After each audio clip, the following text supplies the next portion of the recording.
Bank Sentral Cina borong emas 15 bulan berturut-turut, harga dunia bergejolak dan emas antam ikut melonjak.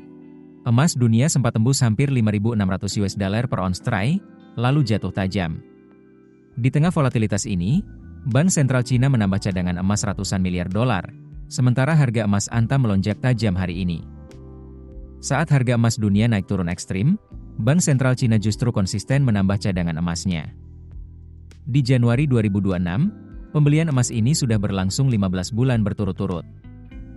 Apa artinya bagi pasar global? Dan kenapa dampaknya sampai terasa ke harga emas antam di Indonesia? Bank Rakyat Cina atau People's Bank of China alias PBOC, mengonfirmasi perpanjangan pembelian emas pada Januari 2026. Total kepemilikan emas Cina kini mencapai 74,19 juta ons troy, naik dari 74,15 juta ons pada Desember 2025. Dari sisi nilai, cadangan emas Cina melonjak tajam menjadi 369,58 miliar US dollar, naik signifikan dari 319,45 miliar US dollar pada bulan sebelumnya. Angka ini menegaskan bahwa emas tetap menjadi aset strategis bagi Cina di tengah ketidakpastian global. Sepanjang Januari 2026, harga emas sempat mencetak lonjakan luar biasa akibat aksi beli spekulatif. Harga emas dunia bahkan mendekati 5.600 US dollar per ons troy, rekor tertinggi sepanjang sejarah. Namun kondisi berubah cepat. Setelah Kevin Warsh ditunjuk sebagai Ketua Federal Reserve berikutnya, pasar merespons dengan aksi jual.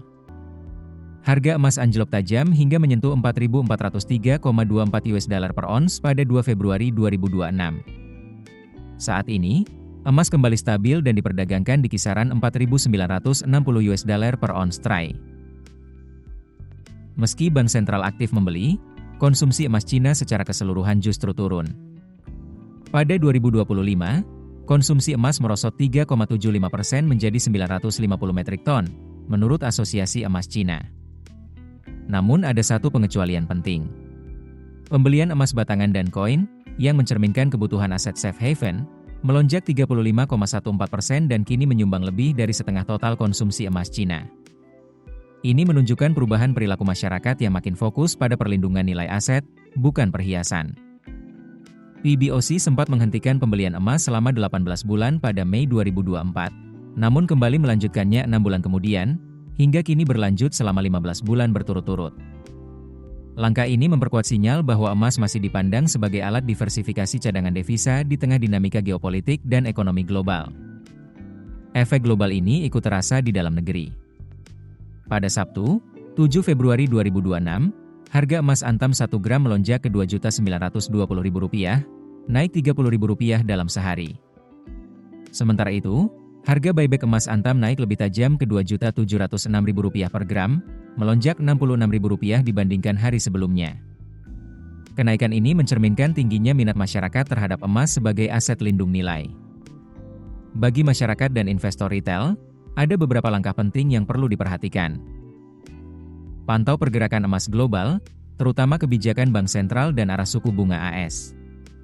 Pahami bahwa emas cocok sebagai instrumen lindung nilai, bukan sekadar spekulasi jangka pendek. Gunakan emas sebagai bagian dari diversifikasi portofolio, bukan satu-satunya aset. Dan selalu pertimbangkan selisih harga beli dan buyback sebelum membeli emas fisik. Pendekatan ini sejalan dengan imbauan otoritas keuangan agar masyarakat berinvestasi secara terukur dan memahami risiko pasar. Keputusan bisnis terbaik datang dari data, bukan tebakan. Mudah berlangganan Business Insight dengan subscribe with Google.